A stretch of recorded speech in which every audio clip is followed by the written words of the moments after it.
Oficialmente, bom dia a todos que aqui estão, online nesse momento, aqui na sala. A Ana, o Antônio, a Betânia, a Carla, a Dorine, o Flávio, a Isadora e o Thales, e aqueles também que, de repente, vão assistir o vídeo dessa aula. Então, bem-vindo a mais um encontro síncrono de Física 3. Nós estamos caminhando para o fim do conteúdo de Física 3, nós estamos finalizando esse componente curricular de Física 3. Tá? Vamos refrescar um pouco a memória. Então, eu, pelo menos, estou em ritmo de férias, voltei a trabalhar ontem, com inúmeros e-mails para responder, então tem bastante coisa pendente aí. E tive que relembrar onde foi que a gente parou, né? Qual é o contexto que a gente está trabalhando. Então, nós terminamos, na verdade, nós viemos estudando as ondas há alguns meses já, né? E vimos os fenômenos ondulatórios e etc. e tal. Depois nós passamos a estudar a acústica, que estuda uma onda especificamente, que é o som, e nós entramos daí no estudo da óptica, que estuda também uma onda em específico, que é a luz, óptica, com P mudo, certo? Não é a loja que vende óculos, não é a ótica, é óptica. Tá? Então, a luz pode ser considerada uma onda, e tem um ramo de física que vai estudar especificamente a luz, que é a óptica, é nisso que nós estamos. Então, vocês se lembram que eu tive alguns problemas com a conexão no final de dezembro, né? E o nosso último encontro do ano de 2020, o 22, foi um encontro A5, onde eu gravei uma aula e mandei para vocês, sobre introdução à óptica. Eu preciso que você vá lá e assista essa aula, tá bom? Eu vi que das duas turmas teve apenas... Bom, a contagem lá no YouTube tem apenas 5 visualizações do vídeo, tá? Umas duas devem ser mínimas, tá bom? Então, preciso que vocês vão lá e dêem uma olhada naquele conteúdo lá, tá certo? E aí nós vamos dar prosseguimento ao estudo da óptica. Bom, então, quando a gente fala de óptica, a gente vai estar estudando os fenômenos ondulatórios e a gente vai estar estudando e vai estar sempre ligado com os fenômenos da visão, tá? O fenômeno de enxergar é um fenômeno dentro da óptica, né? Então, se você for lá assistir essa aula, você vai ver certinho, tem toda a explicação, tá certo? Aliás, nós teremos aqui uma discussão grande para fazer, que a gente não vai fazer, porque a gente não tem tempo, né? Que é se a luz é mesmo uma onda, né? Ou é uma partícula, né? A física moderna, no começo do século XX, quis reverter a ideia de que a luz era uma onda, uma ideia proposta lá por Newton, lá no século XVI, né? E no século XX, com o surgimento da física moderna, a física quântica, tenta provar que a luz é uma partícula, né? Quântica significa quantidade, então, na verdade, a luz são pequenos pacotes de energia que se movem. Bom, e aí a teoria aceita hoje é que ela pode se comportar como onda e pode se comportar como partícula. Como que isso se dá? Cabe aí uma pesquisa de vocês, tá certo? Mas a teoria aceita hoje a teoria dessa dualidade. Ela pode ter, dependendo do fenômeno, ela pode assumir o papel de onda, dependendo do fenômeno, o papel de partícula. A se comportar como partícula. Então, ok, então o que acontece? A nossa visão, ela está toda concentrada na detecção de luz. Então, o nosso olho, ele é um sistema desenvolvido para captar essa onda eletromagnética. Então, vamos assumir todos os fenômenos que nós vamos falar aqui são fenômenos ondulatórios, então nós estamos assumindo a luz como uma onda. Tá? Então, captar essa onda eletromagnética, tá? Chamada luz. Então, existe uma série de tipos de ondas eletromagnéticas e um pequeno tipo específico de onda eletromagnética consegue sensibilizar nossos olhos, tá certo? Essa é a onda eletromagnética que consegue sensibilizar os nossos olhos, nós damos o nome de luz. Bom, o que é mais tem onda de eletromagnética? Já falamos disso, ondas de rádio, TV, celular, micro-ondas, infravermelho, ultravioleta, né? Infravermelho, lembra lá do calor? Infravermelho, ultravioleta, a radiação nuclear, os raios gama, alfa, beta, tudo isso são ondas eletromagnéticas. Só que só tem um pequeno pedaço dessas ondas lá no meio desse grupo que consegue sensibilizar nossos olhos. Então, por que sensibilizar nossos olhos? Lá no fundo do nosso olho, a gente deve conseguir ter uma aula específica sobre isso, tem um tecido chamado de retina que ele é sensível à luz, ou fotossensível.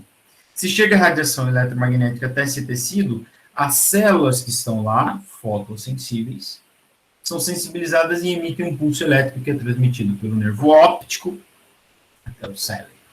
É assim que a gente se comunica com o sangue. Beleza? Tá. Então, a gente viu lá nesse último encontro, assim, no final do ano, que nós temos toda a nossa visão depende da luz. Nós temos os corpos que emitem luz, nós temos os corpos que só refletem luz. Tá certo? Então, esses corpos que refletem a luz são os corpos iluminados. Tá certo?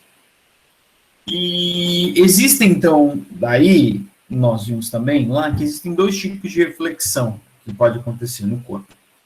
A reflexão regular e a reflexão difusa, tá? Ou uma reflexão que é bagunçada, os raios são refletidos, mas de maneira desorganizada, certo? Quando acontece a reflexão regular, é quando eu tenho uma superfície polida, uma superfície lisa, tá? Que tem poucas irregularidades, ok? Então eu tenho uma reflexão regular. Tá, professor, e na prática o que difere a reflexão regular da não regular ou da difusa? O que acontece é que na reflexão regular, os raios luminosos não são desorganizados. Então, eu consigo ver um reflexo da imagem que está emitindo a luz. Tá? Emitindo, seja de maneira primária ou secundária, né? Não precisa ser uma fonte luminosa.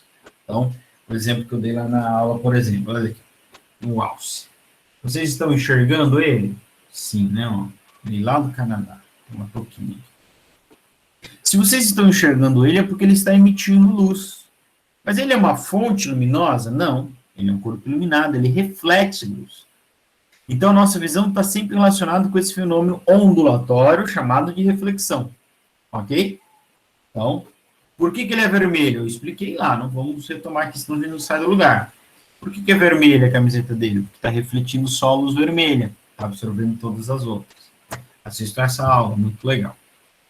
Então, a nossa visão está sempre relacionada com o processo de reflexão, a menos que eu esteja olhando para uma fonte luminosa, aí não está reflexão, a fonte luminosa sai direto de lá e vem até o meu olho. E aí, o que acontece? Eu posso, então, ter esses dois tipos de reflexão. Eu vou apresentar a tela para vocês. Eu posso ter esses dois tipos de reflexão. A reflexão regular, que é uma reflexão organizada, que permite a formação da imagem, e a reflexão difusa. Olha aí. Tá? Quando eu tenho a reflexão onde eu consigo ver a imagem do objeto em uma superfície que a gente chama de espelho, ou superfície espelhada. Tá? Então, o tema da nossa aula é isso, espelhos. Nós vamos começar com os espelhos planos, depois vamos ver os espelhos curvos, ou esféricos. Certo? Então, aqui tem uma música do Engenheiros do Havaí, sugiro muito que vocês conheçam, não só essa música, mas também como toda a obra, né? Então, faz de conta, acho que está lá no Acústico 2, ele fala assim, era claro, espelho d'água, perfeição que a pedra destruiu, né? Então, o espelho d'água é quando você tem uma poça de água e ela está refletindo a luz, né? Por que ali ela reflete a luz? Porque normalmente ela tem um fundo escuro, então, por diferença de luz, a gente tem uma reflexão. E por que ele fala perfeição? Porque eu tenho ali uma reflexão regular. E por que é regular? Porque não tem nada mais liso, com menos imperfeição do que a superfície de um líquido. Tá? Então, por isso que, inclusive, os espelhos, como é que eu formo um espelho? Eu uso um vidro, porque um vidro ele é colocado na forma de um líquido, né? Ele endurece e a superfície dele fica perfeitamente lisa.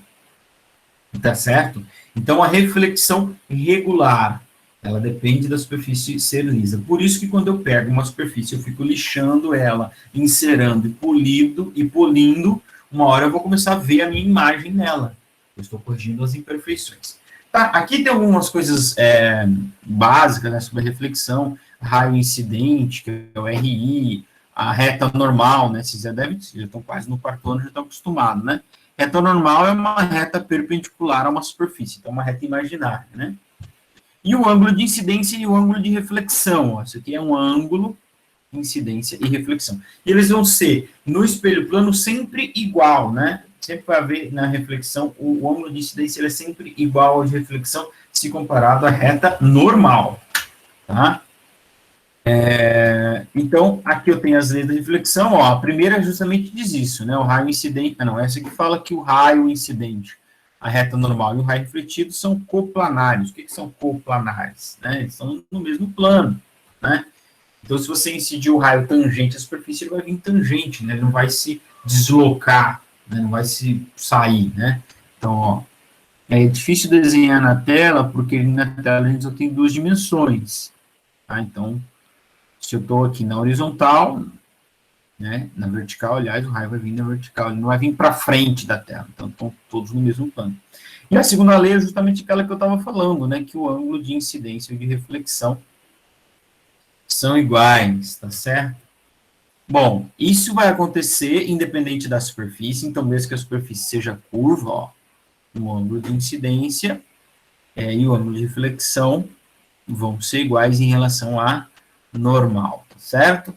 Independente da cor da luz também. Então, lá na aula do Encontro Assíncrono, a última de dezembro, recomendo que vocês assistam, tá? A gente explica as cores, né? Então, a luz branca tem todas as cores, mas também existem as luzes monocromáticas, que tem uma cor só. Todas as luzes seguem as leis da reflexão. E aqui eu tenho um desenho daquilo que eu estava explicando para vocês, da reflexão difusa, tá? Perdoe a letra, que é difícil escrever com a tela em pé. Reflexão difusa. Então, aqui eu tenho, que a gente viu lá na última aula também, um feixe de luz, ou seja, raios paralelos atingindo uma superfície. Tá? Então, aqui eu tenho, ó, eu vou traçar um pontilhado aqui. Aqui são os raios incidentes, ó. Olha o que aconteceu com os raios refletidos. Eles estão todos desorganizados. Então, essa é uma reflexão irregular ou reflexão difusa. Perceba que a gente está no fenômeno da reflexão, que é um fenômeno ondulatório, tá bom? Tá? Reflexão difusa. Por quê? Olha a superfície, aqui foi dado um zoom na superfície, né? Ela é uma superfície irregular, tá? O slide está destacando que a lei da reflexão, ó, o ângulo de incidência e o ângulo de reflexão para cada raio, ele segue obedecendo à lei da reflexão. O que acontece é que cada raio vai atingir um ponto da superfície. Por quê? Porque a superfície é irregular. Tá certo? Então, por isso que acontece a reflexão difusa. Os espelhos planos, então, são os mais simples, objetos, por isso que a gente começa com ele, né? E é o único sistema que é sempre estigmático, ou seja, as imagens são perfeitas. Perfeitas quer dizer que não há distorção da imagem. Tá? Olha aí, eu tenho aqui essa linha, ó, com uns 3 risquinhos. Aqui, esses 3 risquinhos estão indicando que isso se trata de um espelho e que aqui, como a gente chama, é as costas do espelho, né? A parte de trás do espelho. Tá certo? Então, aqui eu tenho o desenho de um espelho plano. Lembra que ele é plano, né? Ele é uma linha reta. E eu vou colocar um objeto P na frente desse espelho. Está faltando uma imagem aqui, eu quero pedir perdão para vocês, uma imagem da reflexão regular, né? Só apareceu da reflexão irregular. Enfim. Então, o que vai acontecer? Quando eu tenho a reflexão regular, deixa eu tentar desenhar aqui para vocês. Eu tenho uma superfície perfeitamente lisa, certo? Então, vai ocorrer o oposto. Vai ocorrer o oposto do que ocorreu aqui, né? Ó.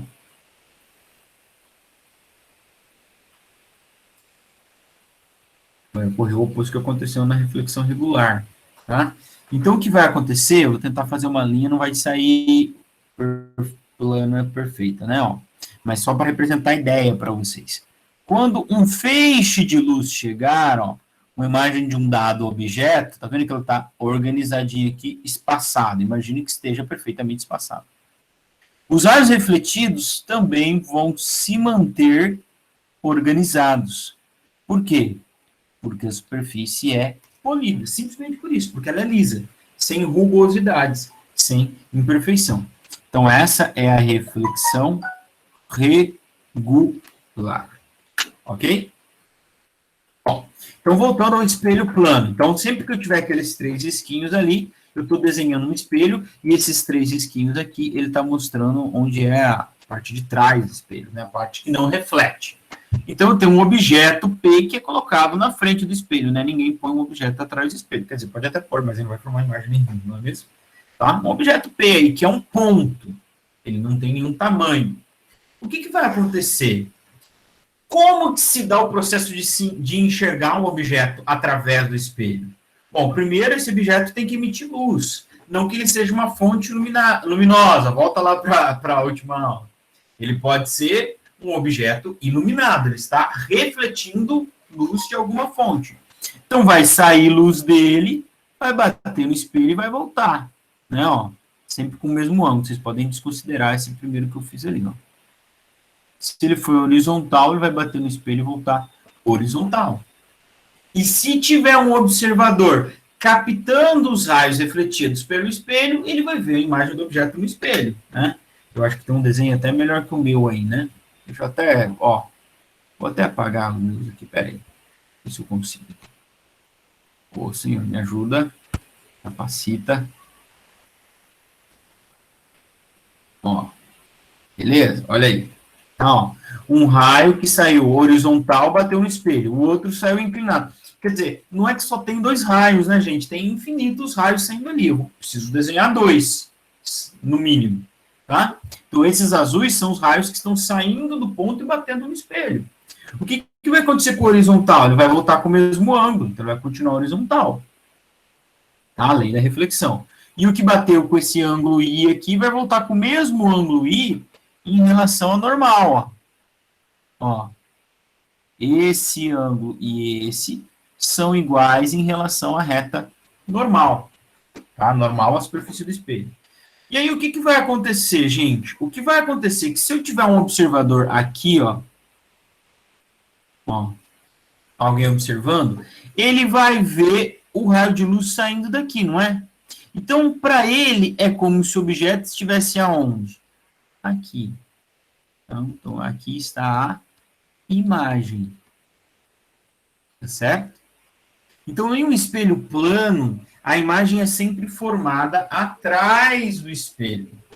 Tá? É sempre formada atrás do espelho. Lembra daquela história da profundidade aparente da piscina? A ideia de que a luz sempre caminha em linha reta. Então, para o olho de quem está aqui, ó, não sei se ficou claro, mas eu tentei desenhar um olho aqui, ó. Tá certo? Ó, para o olho de quem está aqui, ele está vendo a luz vindo aqui do espelho, né? Então, o que o cérebro interpreta? Interpreta que esse objeto está nessa linha reta aqui, ó. Por quê? Porque está vindo uma outra luz ali, o encontro do prolongamento dos raios refletidos. Então, é como se o objeto estivesse ali, atrás do espelho, tá? A mesma distância, inclusive, do espelho, né? Então, o que acontece? No espelho plano, o corpo sempre, a imagem vai sempre ser formada atrás do espelho. É por isso que esses espelhos, além de serem usados para a gente ver a nossa imagem, né, uma coisa estética, tá certo? Eles também são usados na decoração, não sei se alguém quer fazer arquitetura, tá? Ou design de interiores, eles são usados para aumentar a sensação do espaço. Por que tem espelho no elevador? Para você ficar se vendo? Terminar de se arrumar no elevador? Quem mora em um prédio que tem elevador? Também, né? Também. Mas ela tá lá, o espelho tá lá para aumentar a sensação de espaço do elevador e você não ter claustrofobia. Espera só um minuto, gente. Para você não ter claustrofobia, né? Então, sempre que tiver um espaço muito pequeno, né, os decoradores usam um espelho plano para aumentar em você essa sensação de espaço. Porque como tudo no espelho plano, todas as imagens são formadas atrás do espelho por o seu cérebro, né? Quando você está enxergando algo no espelho plano, você está enxergando algo, o seu cérebro está entendendo que tem algo, né, para além daquela parede, certo? Claro que isso não é racional, gente, é irracional, né? Não é que você pensa isso, tá bom? Só um minutinho, gente. Pronto, filho.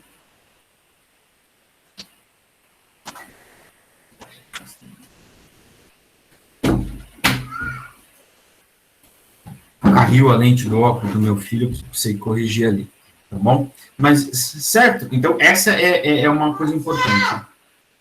E aí, lembra que nós falamos lá, no slide anterior, que o espelho plano sempre gera imagens perfeitas, tá? No sentido que elas não são distorcidas, elas não são maiores, nem menores, ele sempre tem uma definição na imagem, tá bom? Só um minuto.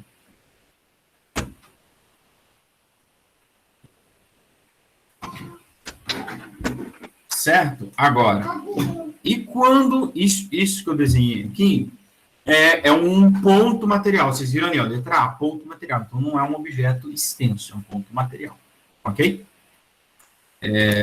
Deixa eu só fazer uma coisa aqui.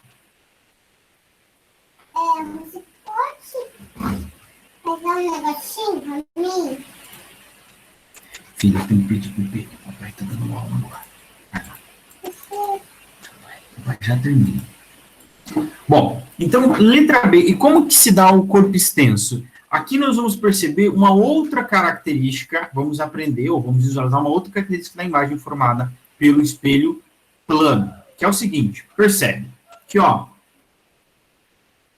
imagina que cada vértice do triângulo é um ponto, ó. Então, o ponto A vai ficar aqui, ó, a mesma distância, a imagem do ponto A fica a mesma distância que o ponto A está do espelho. A imagem do ponto B, ó, B, quando a gente põe esse apóstrofo assim, ó, tá? Que a gente na física, vocês devem estar acostumados, a gente chama de linha, a gente está se referindo à imagem, tá bom? Então tem o B e o B'. Então, o B' é a imagem do B, ele está à mesma distância do espelho que o B. E o C vai estar à mesma distância do espelho, o C' vai estar à mesma distância do espelho que o C, porque é um espelho plano, é sempre assim que acontece, ok? Então, o que a gente vê nesta imagem? Nós vemos que a imagem formada foi horizontalmente invertida. Eu não sei se você percebeu, mas ela foi horizontalmente invertida. Ó, o vértice B do triângulo estava apontando para um lado. Na imagem, o vértice B do triângulo está apontando para outro lado. Eu inverti a imagem, tá? Eu inverti a imagem, olha aqui, ó. Eu tirei o espelho e olha a imagem de frente uma para a outra. Elas estão horizontalmente invertidas, tá certo? Se você colocar uma sobre a outra, não vai encaixar. Tá? Tem até um nome bonito para esse tipo de imagem. Aí, ó. Então, as características da imagem do espelho. É uma imagem sempre virtual. Nós vamos falar bastante disso. O que é uma imagem virtual? A gente precisa voltar, e essa configuração desses slides estão chatos porque elas não deixam eu voltar. A gente precisa voltar aqui, ó. Nesse slide aqui. A imagem está sendo formada pelo encontro dos raios refletidos. Olha aqui os raios refletidos. Aqui, raio refletido, RR. E está aqui em vermelho o outro raio refletido. Foram 2 raios incidentes, eu tive 2 raios refletidos. A imagem está no encontro dos raios refletidos? Não, os raios refletidos não se encontram. Quem que se encontra para formar a imagem? O prolongamento dos raios refletidos. Ó, se eu pegar o RR aqui, prolongar ele, e pegar o outro RR e prolongar ele, eles vão se encontrar. Aonde esses raios se encontram, há a formação da imagem. Certo? Então, nós vamos falar bastante sobre isso. Formação da imagem no espelho plano, depois na formação da imagem nos espelhos esféricos, depois formação da imagem nas lentes. Aonde está a imagem? No encontro dos raios refletidos. Ou, no caso das lentes, dos raios desviados, né? Que lá não é reflexão, é desvio. Mas e se os raios refletidos não se encontram? Então, é no encontro dos raios, do prolongamento desses raios refletidos. Tá? Então, e aí nós temos uma imagem que é real quando ela é formada pelo encontro dos raios refletidos, e virtual, quando ela é formada pelo encontro do prolongamento dos raios refletidos. Tá certo? A gente vai abordar bastante isso quando a gente falar do espelho esférico. O que é importante para nós aqui? O espelho plano, em toda e qualquer situação, ele sempre vai formar uma imagem pelo encontro do prolongamento dos raios refletidos. Ou seja, a natureza da imagem formada pelo encontro, pelo espelho plano, é virtual. É sempre atrás do espelho. É uma imagem que não pode ser projetada. Porque, na verdade, ela não é formada pelo encontro dos raios da luz, e sim pelo prolongamento, né? O encontro imaginário, o encontro que aconteceu atrás do espelho. Então, ela não pode ser projetada. É uma imagem virtual. Tá bom? Para abordar isso mais quando falarmos dos espelhos esféricos. Então, no espelho plano, a imagem é sempre virtual. A imagem, o segundo ponto aqui, ela é sempre simétrica, então ela está sempre à mesma distância que o objeto está do espelho. Tá? Mais. Ela tem sempre o mesmo tamanho e a mesma forma do objeto, não há distorção, né? Então, é aquela imagem sem distorção. Ela é direita, ou seja, ela não está de cabeça para baixo. E ela é enantiomorfa, tá? O objeto e a imagem têm a mesma forma e tamanho, mas eles não se encaixam, eles não se sobrepõem, tá? Se eu tenho uma imagem, ó, da letra F, como é que vai ficar a reflexão da imagem? Ó, eu vou desenhar e depois vou apagar. Não vai ficar assim. Não é assim. Porque se ficasse assim, ó, pensa neste pontinho aqui do F. A imagem dele está onde? Está aqui. Não está simétrico em relação ao espelho. Não está à mesma distância que ele em relação ao espelho. Tá certo? Então, há uma inversão horizontal da imagem, tá? Então, se eu peguei como exemplo esse pontinho, onde é que vai estar a imagem dele? Vai estar aqui. Opa! Vai estar mais ou menos aqui. E desse pontinho aqui? Vai estar mais ou menos aqui, ó. Então, como é que vai ficar esse F? Mais ou menos assim, né, ó. Percebe? Houve uma inversão. Tá bom? Minha filha completou aqui, caso vocês não consigam ter pegado a ideia. Tá bom? Claro que eu tenho um desenho mostrando isso de uma maneira menor, ó. Melhor, aliás. Melhor não. Menor não, melhor, tá? Então, há uma inversão horizontal. Então, a imagem no espelho plano, ela é sempre virtual, é sempre do mesmo tamanho, está sempre à mesma distância, não há distorção, ela não fica mais larga ou mais estreita, né? Mais alta ou mais baixa. Mas ela acontece uma coisa que é a inversão horizontal. É por isso que na ambulância, no carro de polícia, olha para a foto, como é que está escrita ambulância ali? Você já reparou isso? Nunca reparou que ela está escrita de trás para frente? Por quê? Porque esta imagem, ela foi... aliás, essa imagem não. Esta palavra foi escrita para ser lida por um espelho plano. Qual é o espelho? Do retrovisor do carro. E o que o espelho plano vai fazer? Vai inverter a palavra horizontalmente. Então, eu escrevo a palavra invertida para quando o cara, ou o motorista, ler pelo espelho, ele ler a palavra corretamente, tá? Pode fazer esse teste na rua quando você vê. Principalmente ambulância. Alguns carros de polícia também, às vezes fazem, e outros veículos, né, também fazem isso também, tá bom? Oi, gente, vocês estão me ouvindo? Sim. Ok, obrigado. Como eu falei lá no começo da aula, né, tô com um problema de conexão, não sei o que acontece, mas tá terrível. Enfim, eu preciso que vocês me digam onde foi que eu parei, até onde vocês conseguiram entender, né? A gente já estava na Você estava falando do campo visual. do espelho plano, né? Ótimo, obrigado. Tá, deixa eu apresentar então, que eu esqueci de apresentar. Eu vou desligar minha câmera para ver se melhora de alguma forma.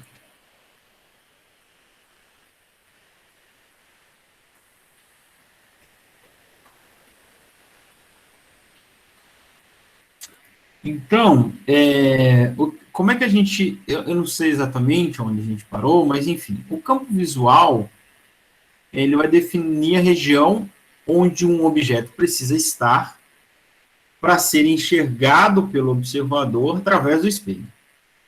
Certo? Como eu disse, depende da posição do observador e do tamanho do espelho. Como que eu determino o campo visual? Eu tenho duas formas de determinar o campo visual. Tá? Uma é sem desenhar a imagem do observador, que é só você usar a lei da reflexão. Você traça um raio que sai do observador em linha reta até a extremidade do espelho e reflete ele, tá? Com o mesmo ângulo em relação ao normal. Desculpem a bagunça da imagem, eu não sei se eu já tinha feito isso, se tinham pegado ou não. E aí você vai fazer a mesma coisa com a outra extremidade do espelho. Então perceba que o tamanho do espelho vai influenciar, né? Se ele for menor, o campo visual é menor. Se ele for maior, o campo visual é maior. E aí você reflete ele com o mesmo ângulo que ele chegou.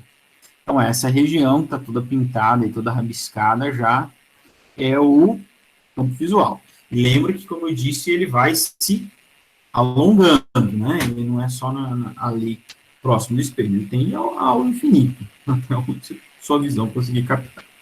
Beleza? A outra forma de você determinar o campo visual do espelho plano é você fazer a projeção como se fosse a imagem do observador. Você desloca o observador simetricamente em relação ao espelho, então a mesma distância horizontal e a mesma distância vertical, e aí fica até mais fácil desenhar o plano, o campo visual do espelho. Você traça duas linhas retas que saem do espelho, do observador, e passam na extremidade do espelho plano. Tá bom? Então, lembra que eu falei que isso pode... Pois não, pode falar. O senhor está apresentando a tela? Eu acho que eu esqueci de novo de apresentar, né? Obrigado, Betânia. Desculpa mais uma vez, tá, gente? Sem problema. Quanto eu fico chateado, eu sei que não é culpa minha, mas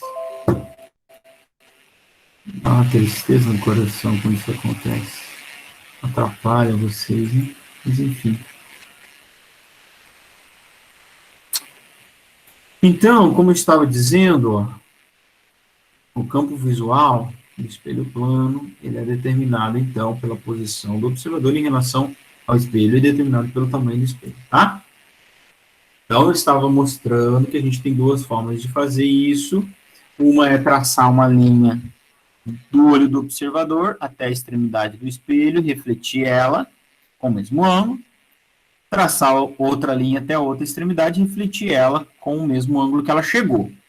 E aí a região cônica, normalmente, né, formada, compreendida entre essas duas linhas, é o campo visual do observador. A outra forma, que é até mais fácil, é você, como eu estava dizendo agora, você deslocar o observador para trás do espelho. É como se você criasse uma imagem do observador, tá? Então, você pega ele e coloca ele simetricamente ao espelho, mas atrás, simetricamente horizontal, ou seja, a mesma distância horizontal do espelho e a mesma altura em relação ao espelho, tá? Você não vai deslocar a altura dele e muda o campo visual. E aí você traça duas linhas retas que saem do observador, do olho dele, né? E passa pelas extremidades do espelho, ó. Tá? Não consigo fazer as linhas retas, mas acho que vocês captaram a ideia. Então, aí fica fácil perceber que o tamanho do espelho influencia, tá? Ó, vou desenhar aqui em cima, ó. Tem aqui um espelho plano, certo? Um observador aqui. Vou colocar ele mais ou menos simétrico ao espelho aqui, ó, tá bom? Ao observador. Então, perceba que se eu tivesse um espelho maior, eu ia ter um campo visual muito maior, certo? Se eu tiver um espelho menor, Ó. Se eu tiver um espelho menor, eu tenho um campo visual menor, tá? E outra coisa que vai influenciar no campo visual, obviamente, é a posição do observador. Ó. Então, vou pôr o observador mais de frente para o espelho. O que vai acontecer? Eu vou ter um campo visual maior. Ó. Traço uma linha, traço outra. Qual o campo visual dele? Ficou bagunçado, né? Deixa eu mandar o observador para trás do espelho. Ó. Tá aqui o meu observador. Então, vou colocar ele atrás do espelho, simétrico, à mesma altura, ou vou tentar, pelo menos, né? Tá? E o campo visual é dado por duas linhas que saem de trás do olho e atingem as extremidades no espelho, ou seja, toda essa região aqui. Tá? Então, é claro, qual é a posição que ele vai ter o maior campo visual? Quando o observador estiver exatamente no meio do espelho. Conforme ele vai descendo, o seu campo visual vai diminuindo, até que se ele chegar muito para baixo, ele não vai conseguir ver praticamente nada no espelho. Ok?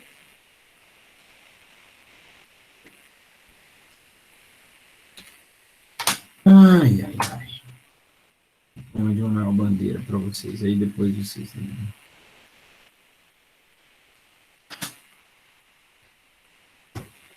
Associação de espelhos é o que está nesse próximo slide, embora o título do slide não aparece, né? Então, o que eu tenho aqui? Eu tenho dois espelhos, ó. Lembra que, ó, isso aqui é um espelho, e aqui eu tenho outro espelho, E1 e E2. E eu tenho um objeto colocado entre eles.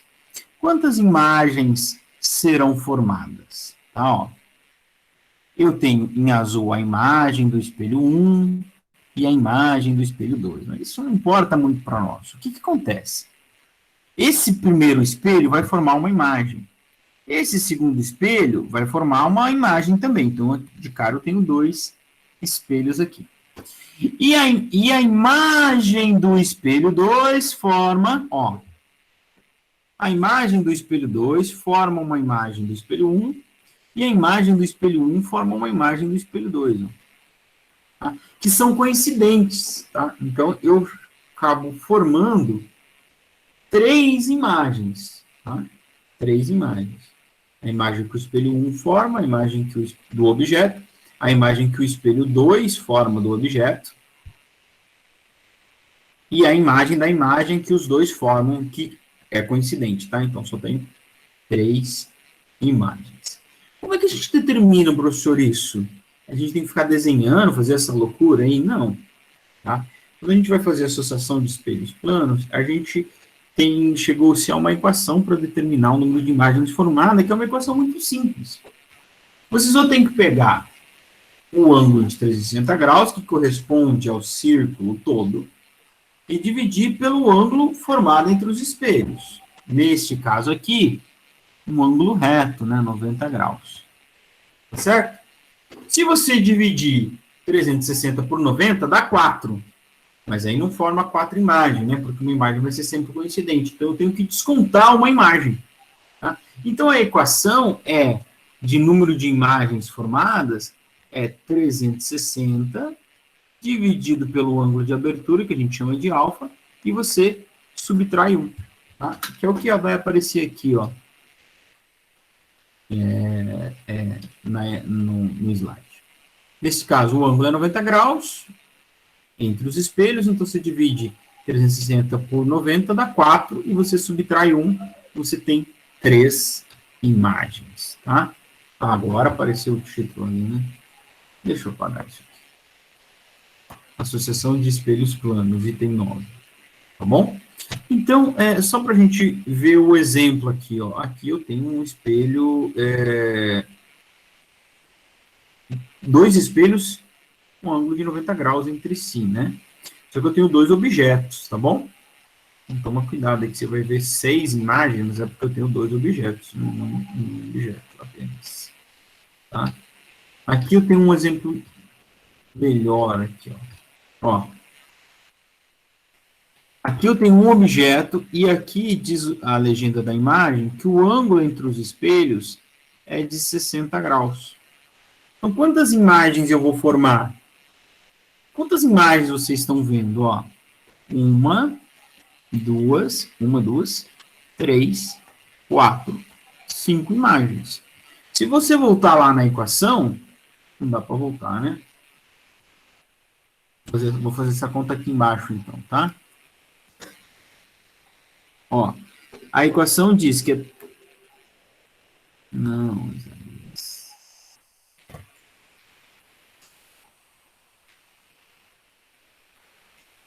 a equação diz que você vai pegar o 360, dividir pelo ângulo de abertura e subtrair 1. Quem é o ângulo de abertura? 60. 360 dividido por 60 é 6, menos 1, 5. Tá?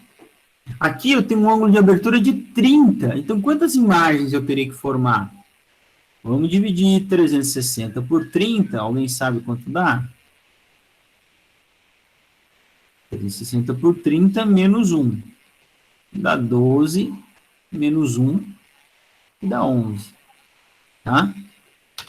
Certo? Ó, vamos ver se a gente tem 11 imagens aqui. Ó. 1, 2, 3, 4, 5, 6, 7, 8, 9, 10, 11. Aquela ali no meio, tá bom? Então, é o que tá aí, ó. Número de imagem 5, número de imagem 11. Ok? Pessoal, com isso a gente encerra a nossa aula sobre os espelhos planos. E a gente nem vai entrar no espelho esférico, até porque falta 1 minuto para as 10 da manhã. Eu queria saber, eu sei que, não por minha culpa, né? Mas a gente acabou sendo interrompidos ali, ficou confuso aquela parte do campo visual, né? Do espelho plano. Mas se alguém quiser fazer alguma pergunta, quiser fazer alguma colocação, fique à vontade nesse momento.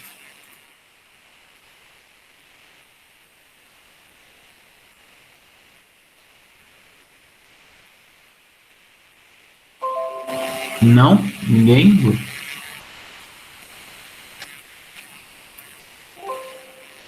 Peraí. Alguém escreveu.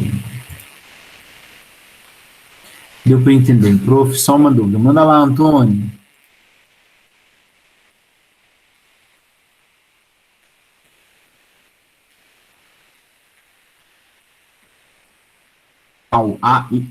A linha. Certo. Pode falar. De que parte você está falando?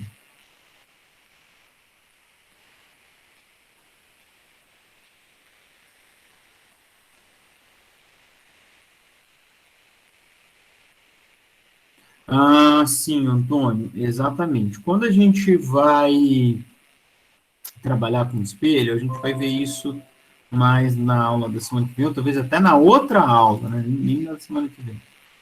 Talvez na outra ainda. Quando a gente vai trabalhar com espelho, a gente considera que toda a medida feita na frente do espelho é positiva e tudo que está atrás do espelho é uma medida negativa, tá? Então, por exemplo, se eu tivesse... Cadê o slide aqui? Se eu tivesse que nesse slide aqui dizer a distância do ponto P, que é essa distância D aqui, ou aqui, ó.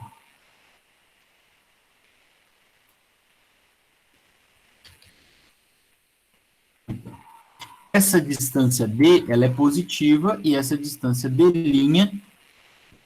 é negativa, né? Essa posição, né? Porque na verdade não é uma distância, é uma medida de posição, por isso que ela é negativa, tá?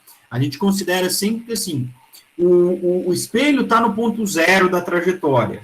O que está na frente, tudo que está na frente é positivo, tudo que está atrás é negativo. Tá bom? Beleza? Eu estou fazendo um beleza, mas minha câmera está desligada. Certo? Mais alguma coisa? Eu respondi sua pergunta, Antônio?